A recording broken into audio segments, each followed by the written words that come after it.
예언을 성취하러 오신 예수님, 이런 제목으로 주의 말씀 함께 나누겠습니다. 지난주에는 예수님이 여리고에 있을 때 이들을 얘기했는데, 이제 여리고에서 드디어 예수님께서 24km쯤 거리에 있는 예루살렘에 도착하셨습니다. 예루살렘에 거의 도착하셨을 때 예수님께 뜬금없이 제자 둘을 뽑으셔서 그들에게 마을로 보내시면서 마을에 가서 아무도 탄 적이 없는 새끼 나귀 한 마리를 끌고 올 것을 명령하셨습니다. 그리고 그 나귀를 타시고 예루살렘 성으로 들어가시는데, 사람들은 그 예수를 보고 종려나무 가지를 흔들면서 호산나 우리를 구원하시옵소서 이런 하면서 사람 열렬히 환영하는 것을 볼 수 있었습니다. 그런데 그것은 왜 나귀를 타셨을까? 왜 나귀를 타도 다 큰 놈이 아니고 새끼 나귀를 타셨을까? 이해가 안 되죠. 그리고 어떻게 사람들이 그걸 알아보고 그렇게 종려나무 가지를 들고 열렬히 환영했을까를 봤을 때, 그것은 스가랴서 9장 9절 스가랴 선지자가 예언한 데 보면 나와 있습니다. 그 예언이 그대로 성취하는 장면. 자, 읽어보겠습니다. 시작. 도성 시온아 크게 기뻐하여라. 도성 예루살렘아 환상을 올려라. 네 왕이 내게로 오신다. 그는 공의로우신 왕, 구원을 베푸시는 왕이시다. 그는 온순하셔서 나귀 곧 나귀 새끼인 어린 나귀를 타고 오신다. 바로 수백 년 전에 예언하셨던 그 예언의 말씀을 예수님께서 그대로 성취하는 장면이 오늘 본문의 장면입니다. 여기서 이 시민들이 그렇게 열렬하게 환영했던 그 메시아는 바로 전쟁하러 온 메시아가 아니라 바로 평화를 주러 오신 분이라는 걸 얘기하고 있습니다. 그런데 주님께서는 이 땅에 평화를 주러 오신 분이신데, 그 예수를 믿는 사람들이 그 평화를 잘 누리고 못하고 있는 거예요. 그 평화가 뭔지도 모르고 사는 거예요. 그래서 예수 믿는 사람이나 안 믿는 사람은 속이 시끄럽고 집안이 시끄럽다. 그것은 신앙생활을 점검해 보셔야 되는 겁니다. 예수 그리스도가 우리에게 찾아오신 건 우리에게 뭘 주러 오셨다고요? 평화를 주러 오신 줄로 믿습니다. 그러므로 예수 믿는 사람 속에는 뭐가 있어야 돼요? 평화가 있어야 됩니다. 예수 믿는 사람의 가정과 일터는 평화가 있어야 될 줄로 믿습니다. 아멘. 우리나라도 예수가 통치하는 나라가 되면 남북이 통일된 역사가 일어날 줄로 믿습니다. 저는 정치적으로 통일이 안 된다고 생각합니다. 둘 중에 잡아먹으려고 그러는데, 경제로 무력으로 잡아서 한쪽은 잡혀야 되는데 둘 다 잡히려고 하지는 않습니다. 평화는 예수님을 믿을 때만 가능하다고 생각합니다. 저는 그래서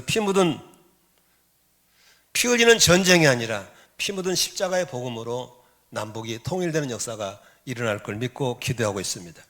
오늘 말씀을 들으면서, 이 말씀 속에서 주님 메시지가 무엇인가를 들으면서 여러분들에게 새로운 길, 새로운 평화가 마음과 가정과 일터에 넘치게 되시기를 축복합니다. 첫 번째 볼 수 있는 것은, 하나님은 당신의 뜻을 성취하기 위해서 항상 준비해 놓으신 분이라는 사실을 알 수 있습니다. 오늘 여리고에 지나가서 예루살렘 가까이 이르렀을 때 제자들 둘을 보내셔서 심부름을 시키는데, 오늘 1절부터 6절까지 한번 같이 읽도록 하겠습니다. 천천히 읽습니다. 시작. 그들이 예루살렘 가까이에 곧 올리브산에 있는 벳바게와 베다니 가까이에 이르렀을 때에 예수께서 제자 둘을 보내시며 그들에게 말씀하셨다. 성경을 보세요. 너희는 맞은편 마을로 가거라. 거기에 들어가서 보면 아직 아무도 탄 적이 없는 새끼 나귀 한 마리를 메어 있을 것이다. 그것을 풀어서 끌고 오너라. 어느 누가 왜 이러냐 하고 물으면 주님께서 쓰시려고 하십니다. 쓰시고 나면 지체 없이 이리로 돌려보내실 것입니다 하고 말하리라. 여기 2절부터 3절은 누가 한 말이 예수님이 하신 말씀이죠. 4절입니다. 그들은 가서 새끼 나귀가 바깥 길 쪽으로 나 있는 무늬에 매어 있는 걸 보고 그것을 풀었다. 거기에 서 있는 사람들 가운데 몇 사람이 그들에게 물었다.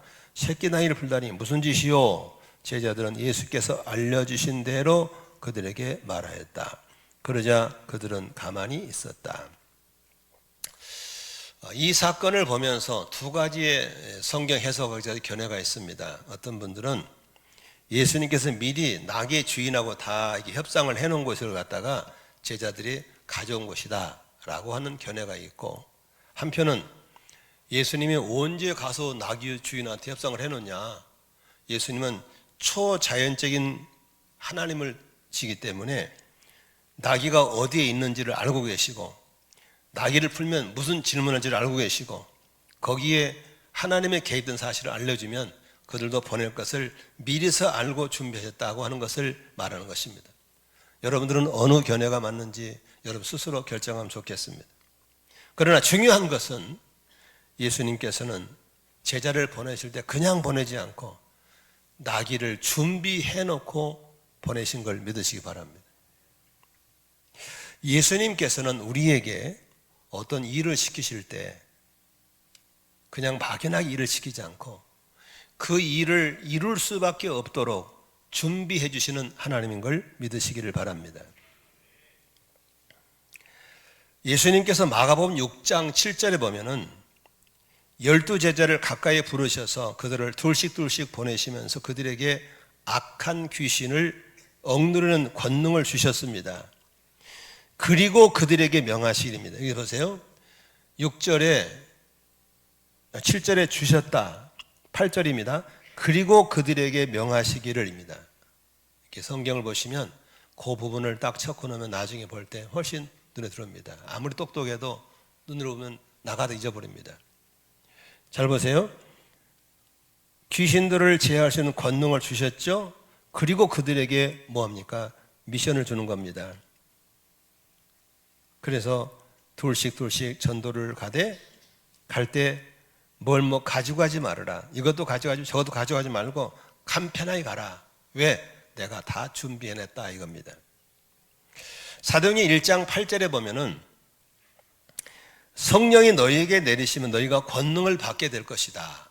그리고 너희들은 예루살렘과 유대와 사마리아에 이르러 땅끝까지 내 증인이 될 것이다 라고 미션을 주십니다. 이 미션은 뭡니까? 너희들이 땅끝까지 가서 나의 증인이 되라는 미션입니다. 그런데 잘 보세요. 이 말을 들은 사람들은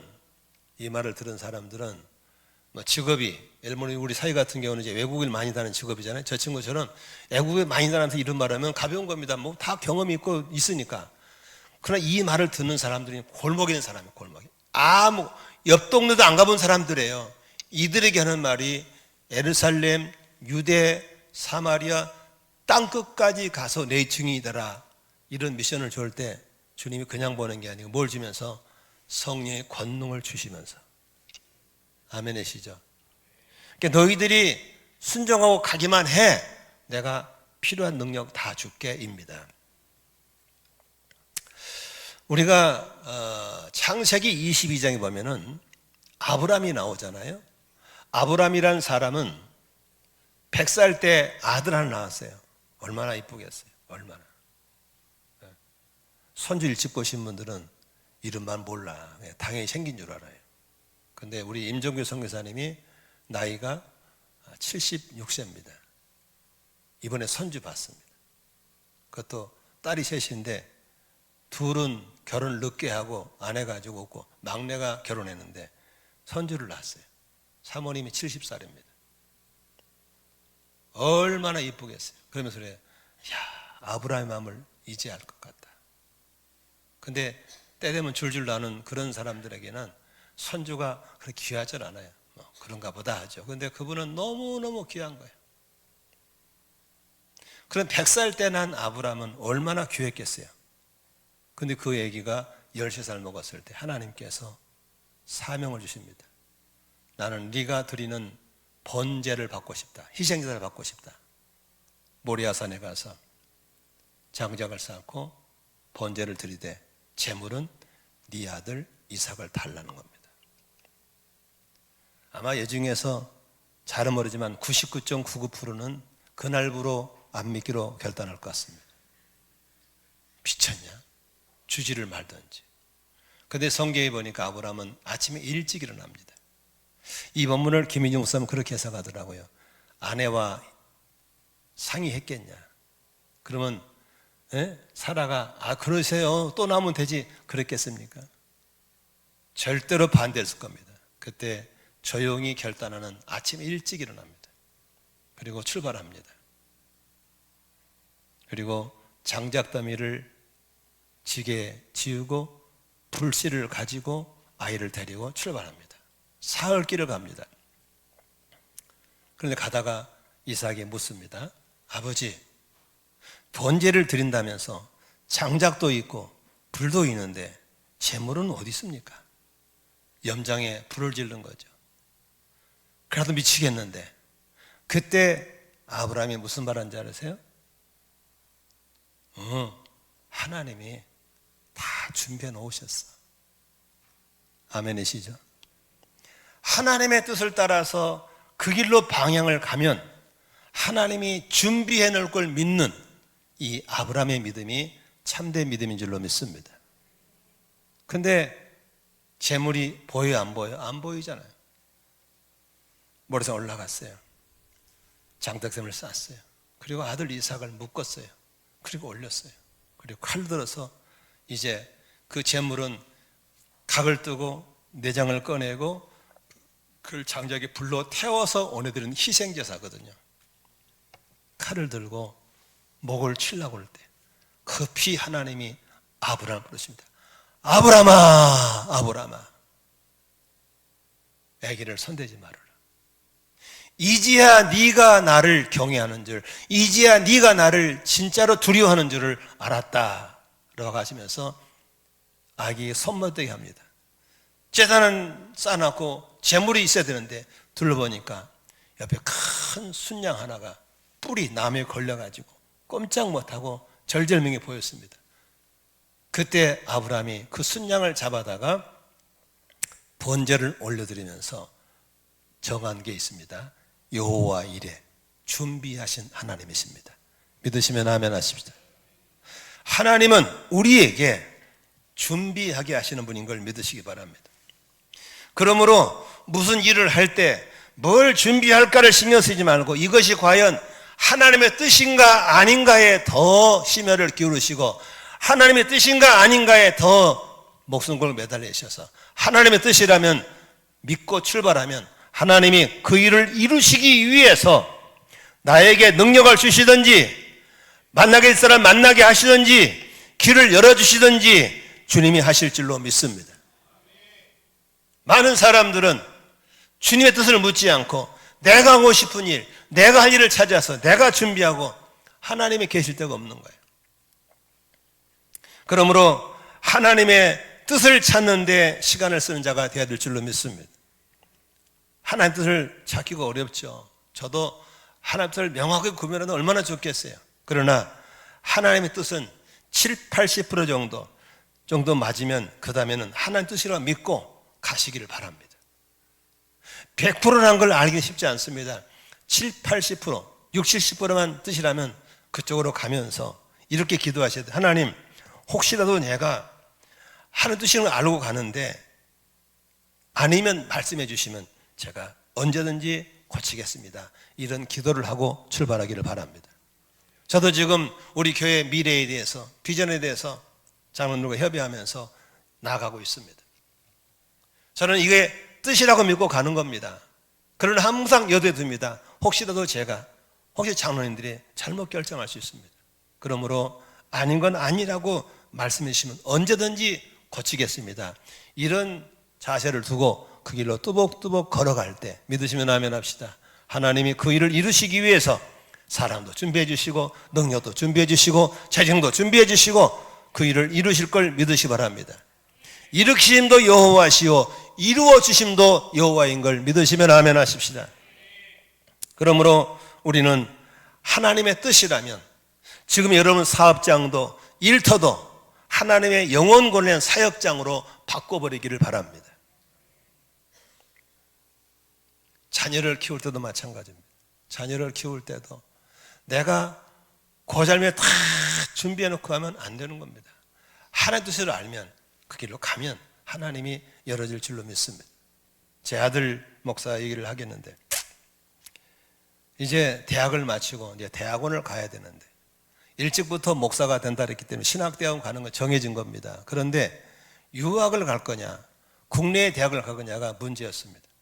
그래서 어쩌면 국내로 가야 되고 어쩌면 해외로 가야 되고 그런 갈팡질만 하고 있을 때 우리 교회는 선교사 집을 하기 때문에 수많은 선교사를 와서 항상 그런 권면을 합니다. 앞으로 글로벌 시대가 되기 때문에 언어를 잡지 못하면 골목의 목사밖에 안 됩니다. 그러므로 반드시 좀 넓은 지경에 와서 언어를 정복하는 유학을 갔으면 좋겠습니다. 그런 권면이 있어가 결국 유학 가기로 했는데 준비된 게 아무도 없습니다. 첫째, 돈이 없습니다. 둘째, 영어가 안 됩니다. 유학 가려면 영어 시험 봐야 되는데. 그러나 뜻을 정하고 그때부터 나갔을 때 하나님이 그 아이 갈 수 있도록 영어를 준비하게 하시고 또 강남에 토플을 점수를 따게 만들고 그리고 혼자서 그냥 온 세계에 있는 각종 신학대학을 다 뒤지다가 가장 좋은 학교면서도 장학금이 많은 학교를 선택해서 갔는데 합격이 됐어요. 근데 알아보니까 뭐 미국 유학은 뭐 월 얼마가 들고 1년에 얼마가 들고 뭐 딱 그런 견적이 나와 있더구만요. 우리하고는 하나도 해당이 안 됐습니다. 전혀 접근하기 힘든 금액이었습니다. 그때 이 친구가 하는 말이 아버지 하나님의 뜻이면 가면 준비되어 있을 것이고 안 되면 돌아올게요. 변기표 끊어주세요. 그래서 변기표 끊어주고 안수 기도 받고 출발했습니다. 3개월 지나니까 연락이 왔습니다. 하나님의 뜻인 것 같습니다. 그러면서 어떻게 하냐 했더니 장학금 연결됐다는 겁니다. 그래서 전혀 얼굴도 모르고 이름도 모르는 단체에서 장학금을 주기로 결정했다는 겁니다. 그리고 교회에서 일하게 됐다는 겁니다. 우리 교회에서는 그 아이 기숙사비 대줬습니다. 그리고는 모든 등록금, 장학금, 활동비를 다 보급받게 돼서 거기서 목회학 석사, 신학 석사를 마치고 돌아오게 됐습니다. 아멘이시죠? 만일 여기서 뭐 통장을 준비하고 뭐 그럼 못 갔습니다. 못 가죠. 그러나 하나님 뜻인 걸 알고 첫 발을 떼들 때 하나님께서 물질도 준비하시고 일터도 준비하시고 섬길 교회도 준비되게 하시고 아멘이시죠? 하나님이 하신 걸 믿으시기를 바랍니다.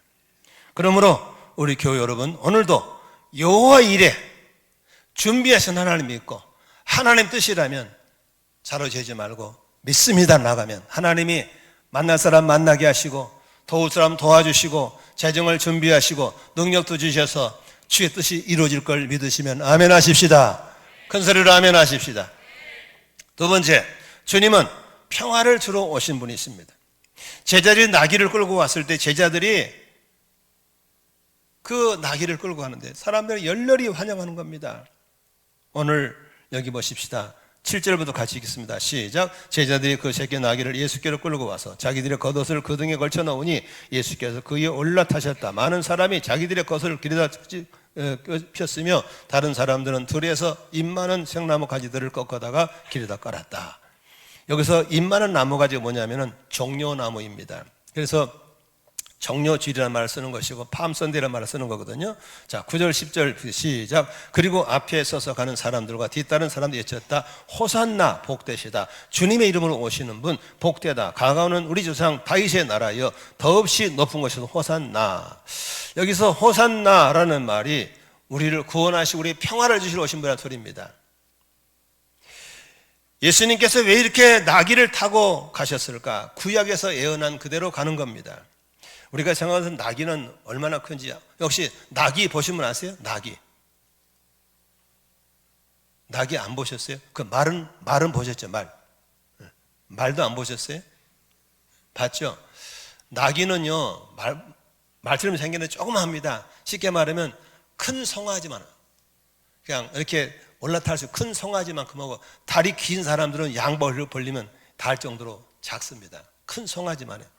근데 한 번도 안 타본 나귀의 어린 새끼니까 얼마나 작았겠어요. 그걸 타고 예수가 가셨으니까 뒤뚱 하고 갔겠죠. 한번 그걸 타온 사람들이 시민들이 막 열렬하게 나무가 흔들면서 길가에 카페들을 깔아주면서 갔을 때 모습을 생각하면 야 저게 몇백 년 전에 스가랴 선지자가 예언했던 걸 이루는 장면인데 거기서 그분들이 외쳤던 건 호산나 평화의 왕으로 오신 분이란 겁니다.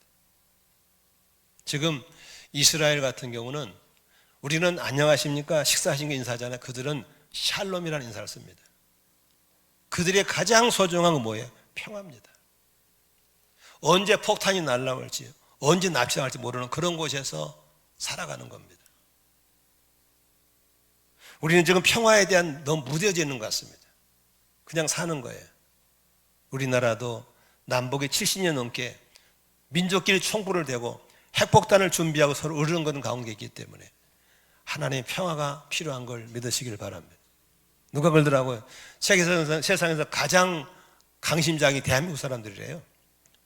머리 핵폭탄 이고도 잘 잔대요. 잘 노는데 잘 먹고 아주 편의시설 늘어가면서. 저 김정은이는 정상적인 사람이 아닙니다. 언제 무슨 짓을 할지 모르는, 자기를 키워진 이모부도 죽여버린 사람인데 무서운 사람입니다. 우리가 깨어서 기도해야 될 줄로 믿습니다. 그런데 그 평화에 오신 주님이 이렇게 우리에게 평화를 주러 오셨는데 많은 사람들이 이 평화를 누리지 못하고 살고 있고, 이 평화는 나와 상관없는 것 사는 사람이 너무 많다는 겁니다. 오늘 주님이 평화의 왕으로 오셨으면 예수를 믿는 사람이 누려야 할 평화를 누리고 살 수 있기를 주의 이름으로 축원합니다. 예수님이 주신 평화는 크게 두 가지로 볼 수 있습니다. 첫 번째로 내적인 평화, 내 안의 평화입니다. 많은 분들이 왜 내적인 평화를 누리지 못하고 살고 있을까를 봤을 때 여러 가지 이유가 있겠지만 그중에 가장 큰 이유는 장래에 대한 불안과 장래에 대한 염려 때문에 그렇습니다. 많은 사람이 겉은 이렇게 바르고 그리고 해서 편안하게 보이는데 그 속에 들어가면 속이 시끄럽습니다. 안 편합니다. 왜 안 편할까? 이유가 있죠. 예수님을 내 인생의 주인으로 모셔드리면 장래에 대한 염려와 불안이 없어지는데, 평화를 맛보게 되는데, 예수를 믿는다고 하면서도 여전히 내가 주인인 겁니다. 내가 잡고 있는 겁니다. 이런 사람에게는 절대로 평화가 없다는 사실을 믿으시기를 바랍니다. 어떤 사람은 예수님을 영접하는 것을 굉장히 부담 생각합니다. 왜냐하면 예수 영접하면 그분의 뜻대로 살아야 되고 그분에게 순종해야 되니까 힘들다고 하는 겁니다. 그렇죠. 맞는 말이죠. 주님을 영접할 때는 내 인생에 그분이 주인이 되시기 때문에 우리가 그분의 뜻을 따라 쫓기로 결심하고 사는 것이기 때문에 그분께 순종해야만 하는 것입니다. 주님이 왜 순종하라는지 아시겠어요? 우리를 힘들게 하려고 한 게 아닙니다. 우리가 염려, 근심 자리에 평안을 주시려고 순종하라고 한 걸 믿으시기 바랍니다. 여기 보세요. 어떤 사람이 등산을 갑니다. 그런데 히말라야 산같이 이렇게 아주 험한 산, 정말 멋있다니 가는데 험준한 산을 향해서 등산을 갑니다. 여러분, 그렇게 처음 가는 험산을 갈 때 안내자 없이 혼자 가야 돼요? 안내자가 필요해요?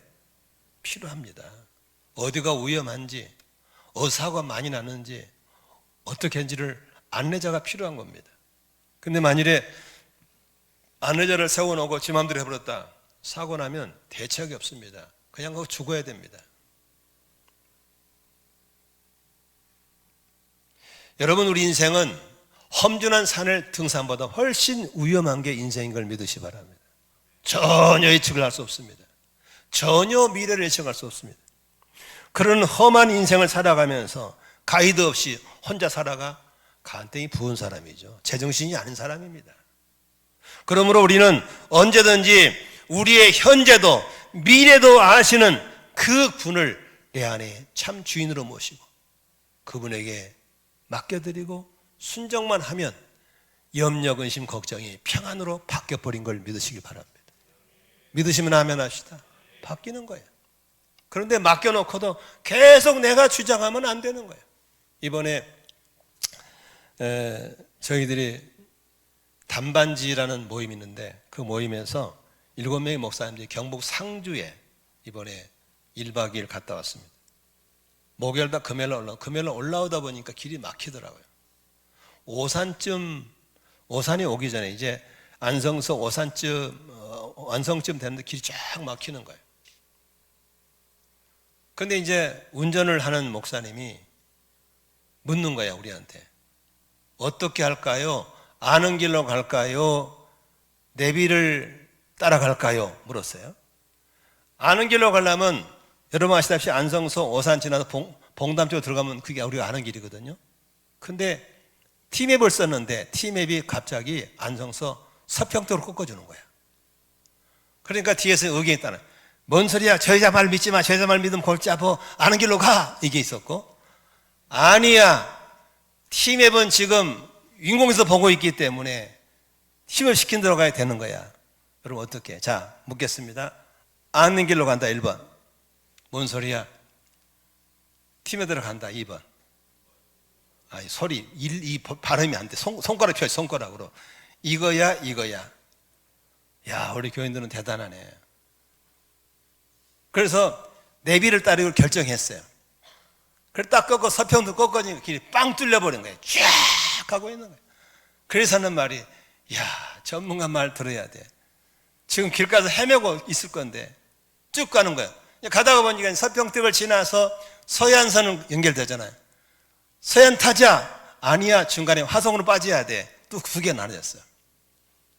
여기서도 역시 서해안 타면 도로고속도로는 도로 막히잖아요. 서울 사람 때문에. 근데 우리는 화성 사람이니까 화성으로 빠져버리니까 너무죠. 올라오다 보니까 마도로 빠져서 송산으로 빠져버리니까 금방 와버린 거예요. 여러분, 우리가 인생을 살 때 내가 다 염려, 근심, 걱정 가지고 살면요, 절대로 평안 없습니다. 아무리 비싼 걸 발라도 겉은 번지는 속을 썩어요. 그러니까 온갖 소화불량, 불면증, 각종 병이 쌓이는 거예요. 나이 들면 다 밖으로 병이 나옵니다. 다 죽습니다. 오늘도 주님께 맡기세요. 맡기세요. 간단합니다. 순종하면 돼요. 그분이 말씀하시면 가라면 가고, 하지 말아 하지 않고. 아멘. 순종하면 평강이 넘쳐나고 주님 뜻대로 이루어질 걸 믿으시면 아멘 하십시다. 두 번째, 예언을 성취하신 예수님, 우리에게 이웃과의 평화를 주러 오셨습니다. 많은 사람들이 교회를 다닌다면서도 사람과의 관계를 잘 못해요. 첫째, 부부 사이가 안 좋아. 부모와 자식 사이가 안 좋아. 형제끼리 사이도 안 좋아. 직장 동료, 그러면서 교회 다니는데 이건 잘못된 겁니다. 왜 사람들이 그렇게 이웃과 평화하지 못하고 살고 있을까? 여러 가지 이유가 있겠지만 그 중에 하나는 마음의 상처 때문에 그렇습니다. 특별히 어릴 적에 받은 상처, 어릴 적에 받은 성폭행, 성추행 같은 사건들 당하면 상처가 깊어져서 다른 사람을 신뢰하지 않습니다. 나에게 상처를 준 사람에게 대한 미움, 그걸 알면서도 나를 보호하지 못한 사람들, 이런 운명을 아끼신 하나님에 대한 원망 때문에 내 속에 늘 부글부글 상처가 남아 있습니다. 그래서 누가 와도 경계하고, 누가 와도 의심하고, 누가 와도 마음을 열지 않습니다. 재미있는 것은 상처를 가진 사람은 상처를 주며 산다는 사실을 잊지 않기를 바랍니다. 절대로 상처를 가진 사람은 상처를 주며 삽니다. 아직 결혼하지 않은 청년들은 잘 들으세요. 이쁜 거 고르지 마세요. 인물 거봅니다. 그러나 상처 없는 사람 만나세요. 인생이 훨씬 편하고 좋습니다. 물론 이쁘게 되면 더 좋겠죠. 상처가 없어야 됩니다. 제자 훈련도, 제자들 많이 시켜보니까 상처 많은 사람은 좋은 제자가 안 됩니다. 절대로 마음을 열지 않습니다. 그런데 이 땅에 상처 없는 사람이 있을까요? 없어요. 다 아무리 좋은 승용차도 출고한 날부터 기스나기 시작해요. 그런 것처럼 인생을 살면서 상처가 전혀 없을 수는 없는 겁니다. 중요한 건 상처는 치료하면 될 줄로 믿습니다. 예수님은 우리에게 상처를 치유하시러 오신 걸 믿으시기 바랍니다. 이사야서 53장 5절에 보니까 이사야는 아주 멋있는 예언을 주셨습니다. 같이 한번 읽어볼까요? 시작. 그러나 그가 찔린 것은 우리의 허물 때문이고 그가 상처를 받은 것은 우리의 악함 때문이다. 그가 징계를 받음으로써 우리가 평화를 누리고 그가 매를 맞음으로써 우리의 병이 나았다. 이 성을 자세히 보세요. 그는 누굽니까? 예수님 말한 겁니다. 우리는 누굽니까? 나입니다. 바꿔서 해보세요. 예수님이 찔린 것은 나의 허물. 시작. 예수님이 찔린 것은 나의 허물 때문이고 예수님이 상처를 받은 것은 나의 악함 때문이다. 예수님이 징계를 받음으로써 우리가 평화를 누리고 예수가 매를 맞음으로써 나의 병이 나았다. 믿으시면 아멘 하십시다. 예수님은 우리의 아픈 상처를 치유하시러 오신 분인 걸 믿으시길 바랍니다. 많은 사람들이 속에서 막 부글부글 끓어, 상처 때문에. 여기 보세요. 옛날에 주전자 보면요, 물이 끓으면 삐소리나는 주전자 있잖아요, 그렇죠? 막 넘치려고 할 때. 그때 여러분 뚜껑 열면 해결된다 1번, 아예 소리 안 나게 하려면 불을 끈다 2번. 몇 번이에요? 불을 꺼야 되는 겁니다. 우리 속에, 내 속에 상처가 많아 부글부글 할 때 살짝 뚜껑 연다고 해결되는 게 아닙니다. 근본적인 불을 꺼야 될 줄로 믿습니다. 예수님께서는 우리의 상처를 치우러 오셨는데, 많은 분들이 예수를 영접했지만 내 안에 평화가 없는 분들은 왜 그럴까? 화목하지 못한 이유 왜 그럴까? 간단합니다. 그분을 주인으로 모셨지만 그분을 대접하지 않았기 때문에 그런 것입니다. 주님이 인도하시기 있음을 분명히 알면서도 내 뜻과 내 고집을, 내 길을 주장하면 우리는 평화를 누릴 수가 없는 것입니다. 주님을 나의 왕으로 모셨으면 그분을 나의 왕으로 대접하시기를 바랍니다. 아멘이시죠? 그때부터 그분이 마음껏 일하실 수가 있는 것입니다. 이번에 강사님이 우리한테 한 번도 그런 강사를 만난 적이, 이번에 그런 주문을 하신 거예요. 집회 참석하시면 명단을 보내주십시오. 그러면 제가 그분 이름 불러 기도하다 오면 내가 설교할 때 그분이 훨씬 잘 듣고 역사가 나타납니다. 이런 주문을 하셨어요. 그럼 내가 뜬금없게 뭔 소리하고 무셔버리면 그분이 내게 와서 이루고 싶으면 못 이루는 겁니다. 알았습니다. 명단 올릴게요. 특별히 치유가 필요하신 10명을 좀 선정해 주십시오. 그러면 그분을 놓고 기도하면서 치유하겠습니다. 여러분, 우리가 그런 강사님에게서 그런 선한 영향을 받으려면 우리가 그분의 요구하는 걸 들어드리고 대접해 드릴 때 역사가 나타날 줄로 믿습니다. 예수를 믿으셨으면, 그분이 정말 주님이라면 그분을 주로 모시세요. 주님으로 대접해 드리세요. 그럴 때 우리 속에 치유와 회복의 역사가 일어날 걸 믿습니다. 말로만 주여 주자고 네 맘대로 해버리고 그건 아니죠. 이번에 저희들이 7명이 상주 가서 거기 가니까 상주 주막촌 한옥 펜션이라는 게 있더라고요. 한번 성도들 갔으면 좋겠더라고요. 참 좋더라고요. 아주 강가에. 여기서 이제 김인주 목사님이 저희 모임의 리더이신데 제가 회장이고, 근데 제가 건의를 했어요. 우리가 모이면 그냥 먹고 노는 데 목적이 아니라 목사님의 철학을 이어받기 위해서 모인 모임이니까 목사님이 우리에게 철학을 좀 단순 반복 주석이 왜 생겼는가 설명해 주시라고 그랬어요. 그랬더니 좋다, 밤새자. 그래서 2시 반까지 7명이서 나눴는데, 그때 이제 돌아가면서 가지고 있는 상처들을 꺼내는 시간이 있었는데 한 목사님이 이런 말을 하는 거예요. 자기는 정말로 큰 상처가 있었다는 거예요. 그 상처가 자기를 너무 괴롭혔다는 거예요. 상처가 뭐냐니까, 자기 13살 때 밑에 동생, 남동생, 여동생 셋을 부모가 자기들 버렸다는 거예요. 부모가 부부싸움하고 이혼해가지고 아버지는 딴 여자 장가가 버리고 어머니는 딴 남자 시집가 버렸다는 거예요. 그래가지고 애들 셋을 버려버린 거예요. 그 셋이 13살 먹은 애가 셋이 동생을 데리고 나와가지고 하나를 잊어버렸어요. 그래가지고 여동생은 아직도 못 찾았대요. 남동생은 수십 년이 찾아내 부산 살고 있더래요. 그래서 그 어린 나이에 살아남기 위해서 공장으로, 식당 주방으로, 뭐 술집으로 안 간 데가 없어. 그러면서 얼마나 부모에 대한 원망, 미움, 그 많아서 상처가 얼마나 컸겠어요. 24살 때 예수를 믿게 됐어요. 그래서 예수님 앞에 와서 정말 지옥 갈 수밖에 없고 저주받을 수밖에 없는 그런 무서운 죄를 다 용서받고 나니까 부모가 용서가 되더라는 겁니다. 그래서 부모님을 용서하고 아버지를 용서하고 어머니 용서하고 용서했는데도 한쪽에 진짜 용서했는가를 점검하는 거예요. 아버지를 찾으라 하더래요. 그래서 찾아봤더니 저기 충청도든 시골에 살고 있더래, 아버지가. 근데 할머니는 돌아가시고 혼자 사는데 골방에서 비참하게 죽어가는 거예요. 네가 진짜 용됐으면 그 아버지를 데리고 살아라 그래요. 자기도 교회 개척한다고 어려운데 상가에서 뱅이도 칸 막아놓고 살고 있는데 아버지를 모시고 오는 거예요. 다 죽은 아버지를 모셔놓고 진짜 용서를 보여주는 거예요. 아버지를 섬기고 안아주고 장례 다 치워주고 네 어머니를 찾아라. 어머니가 이 가까운 데 살고 있는 거예요.